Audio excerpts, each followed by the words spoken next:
Hello students, welcome back to Janaki coaching classes YouTube channel. तो friends, आज हम लोग जो पढ़ने वाले हैं वो है इंग्लिश ग्रामर का एक बहुत ही इंपॉर्टेंट लेकिन बहुत ही बेसिक टॉपिक, जिसके बारे में कि आप सबों को पता होना चाहिए। तो उसका हेडिंग है लेटर्स, वर्ड्स एंड सेंटेंस, यानी कि लेटर्स। तो हम लोगों को पता है कि इंग्लिश अल्फ़ाबेट्स में 26 लेटर्स होते हैं, तो उसको बाद में और कितने भागों में बांटा जाता है। उसके बाद वर्ड्स यानी कि शब्द, और सेंटेंस यानी कि वाक्य, ये तीनों होते क्या है और इनका निर्माण जो है कैसे होता है। तो हम सबों ने पढ़ा हुआ है कि इंग्लिश में 26 क्या होते हैं, लेटर्स होते हैं। और ये 26 लेटर्स कौन से हैं, तो ए से लेकर के कहां तक, ए से लेकर के जेड तक हम लोग 26 लेटर्स लिखते हैं।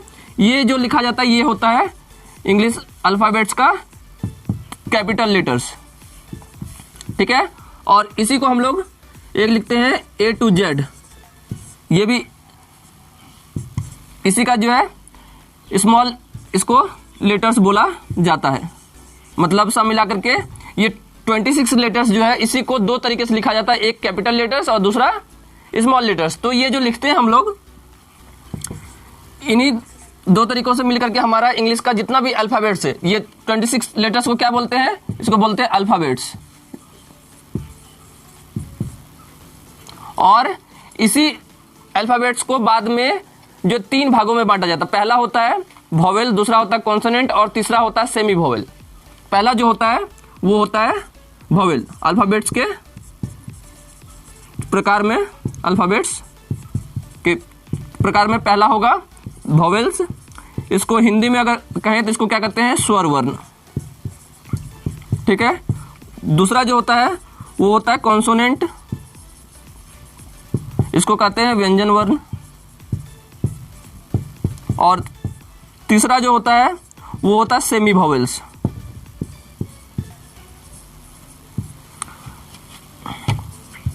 इसको बोलते हैं अर्ध स्वर वर्ण, अर्ध स्वर वर्ण।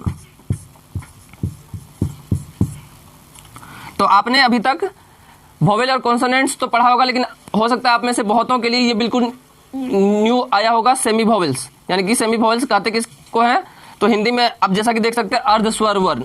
तो पहले ये जान लेते हैं कि वोवेल्स कितने होते हैं। तो वोवेल्स की संख्या कितनी है,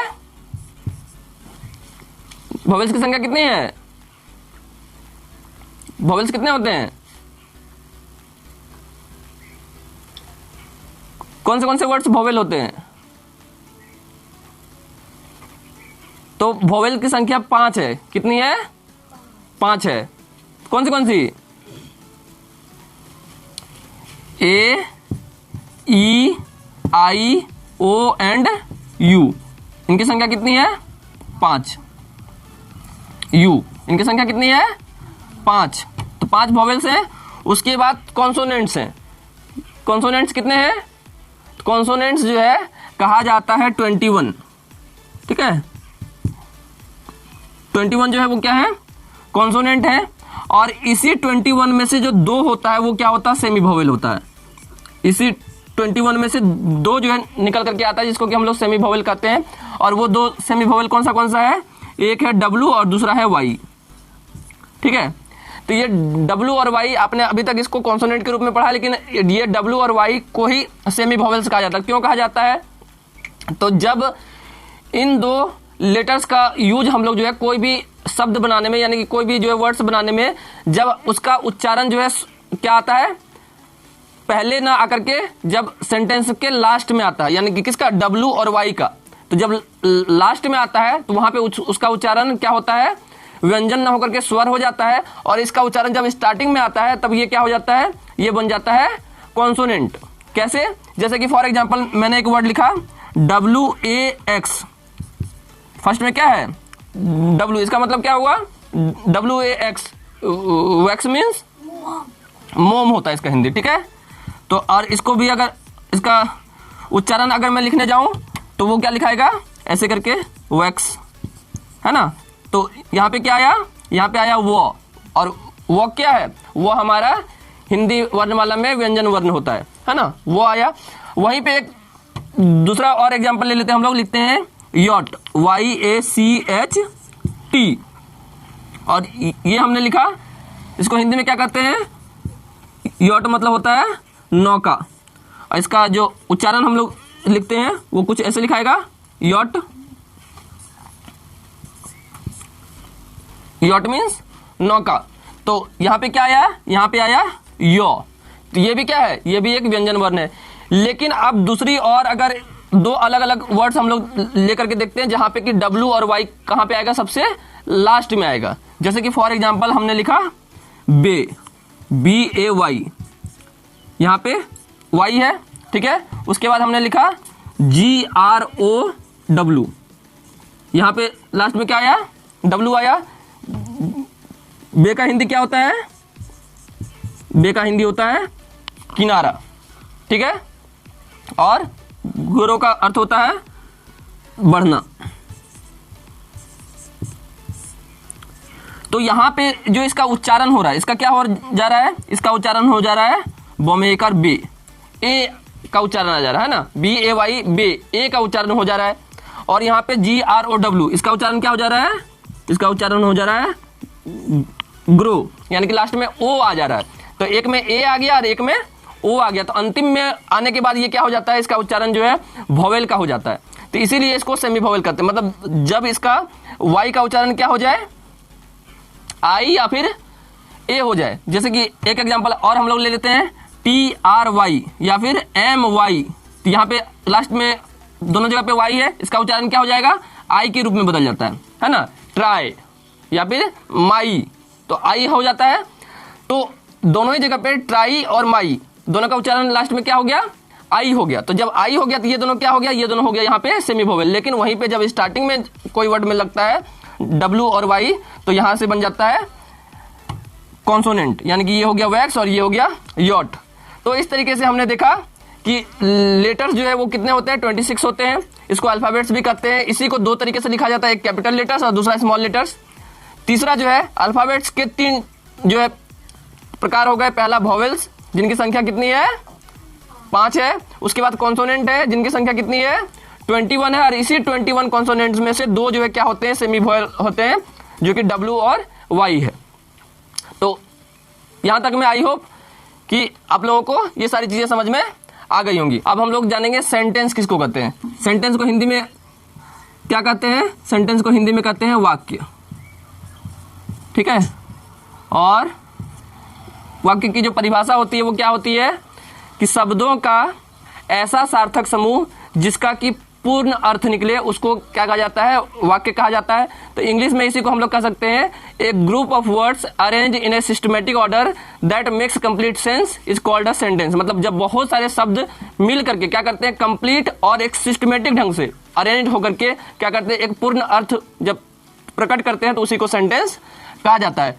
तो जैसे फॉर एग्जाम्पल मैं एक लिखता हूं कुछ भी, आई स्कूल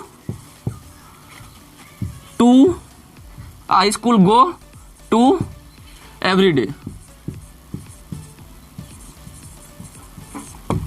अब देखिए मैंने लिखा तो है I school go to every day, लेकिन क्या है, ये सेंटेंस जो है वो नहीं है। क्यों नहीं है, तो इसको भी मैं यहां पे मिटा देता हूं। तो ये सेंटेंस जो है नहीं है, क्योंकि सेंटेंस का जो डिफिनेशन हमने पढ़ा कि क्या होना चाहिए, वर्ड्स तो होने चाहिए, लेकिन क्या होने चाहिए, एक अरेंज्ड वे में होने चाहिए और उसका एक कंप्लीट मीनिंग होना चाहिए। तो जब भी कोई सेंटेंस होता है तो उसका जो पहला जो लेटर होता है वो कैपिटल होता है। यहाँ पे मैंने कैपिटल तो दिया है।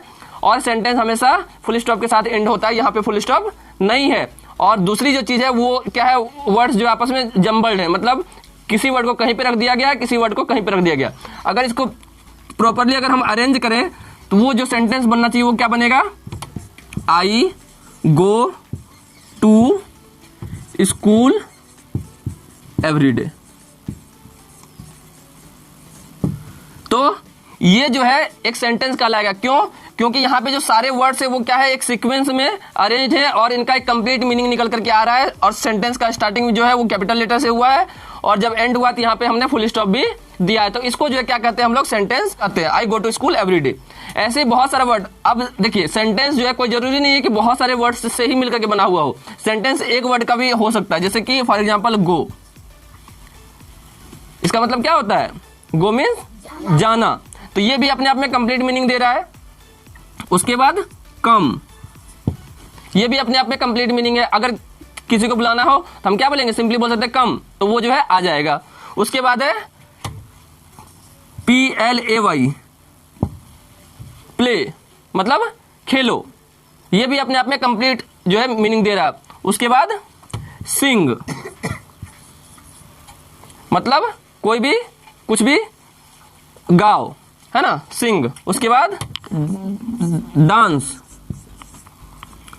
मतलब नाचो। तो ये सारा क्या है? एक्शन वर्ड्स है, लेकिन साथ ही साथ ये जो है अपने आप में कंप्लीट मीनिंग जो है हम लोगों को दे रहा है, क्योंकि इससे जो है पूरा अर्थ प्रकट हो रहा है। तो कोई ऐसा जरूरी नहीं कि बहुत सारे वर्ड्स होंगे तो ही जो है सेंटेंस बनेगा। तो सेंटेंस में एक वर्ड, दो वर्ड, दो से ज्यादा वर्ड भी हो सकते हैं। जैसे कि अगर मैं यहीं पे लिख दूं गो के जगह पे यू गो, अभी तक हमने क्या कहा? गो, वो भी सेंटेंस था, उसका भी अर्थ कंप्लीट था। अब हम क्या कह रहे हैं? यू गो, मतलब तुम जाओ। ऐसे ही हम लिख सकते हैं दे प्ले, तो ये भी क्या है? ये भी अपने आप में कंप्लीट मीनिंग जो है दे रहा है, मतलब ये खेलते हैं, दे प्ले। या फिर सी डांसेस, सी डांसेस, मतलब वह नाचती है या वह नृत्य करती है। यहाँ पे एस हमने इसलिए लगाया क्योंकि सी जो है वो क्या है? थर्ड पर्सन सिंगुलर नंबर है। तो थर्ड पर्सन सिंगुलर नंबर क्या होता है? फर्स्ट पर्सन सिंगुलर नंबर और सेकंड पर्सन प्लूरल नंबर होता है क्या है? तो इसके बारे में हम लोग आगे आने वाली वीडियोज में जो है जानेंगे। तो यहाँ तक आपको जो है लेटर्स, वर्ड्स और सेंटेंस से रिलेटेड जो भी इंफॉर्मेशन अभी तक मैंने आपको बताया, तो आई होप कि आपको अच्छे से समझ में आ गया होगा। तो इसको जो है ज़्यादा से ज़्यादा देख करके और इसको अपने फ्रेंड्स के साथ शेयर भी करें और इसका ज़्यादा से ज़्यादा प्रैक्टिस करें कि सेंटेंस जो है कहते किसको है, और सेंटेंस का एक प्रॉपर डेफिनेशन होता है, एक स्ट्रक्चर होता है और उसका एक कंप्लीट मीनिंग होता है। तो आई थिंक ये तीन चीज़ें जो है आपको इस वीडियो के माध्यम से अभी तक क्लियर हो गई होंगी। तो अगर ये वीडियो पसंद आया तो इसे लाइक करें, अपने फ्रेंड्स के साथ शेयर करें, और अगर आप चैनल पर नए हैं तो इसे सब्सक्राइब भी कर लें, क्योंकि ऐसे ही बहुत सारे छोटे छोटे और बहुत ही महत्वपूर्ण कॉन्सेप्ट्स में इस चैनल पे डालता रहता हूं। तो मिलेंगे अगली वीडियो में, तब तक के लिए अपना ख्याल रखिए, पढ़ते रहिए और सीखते रहिए। Thank you.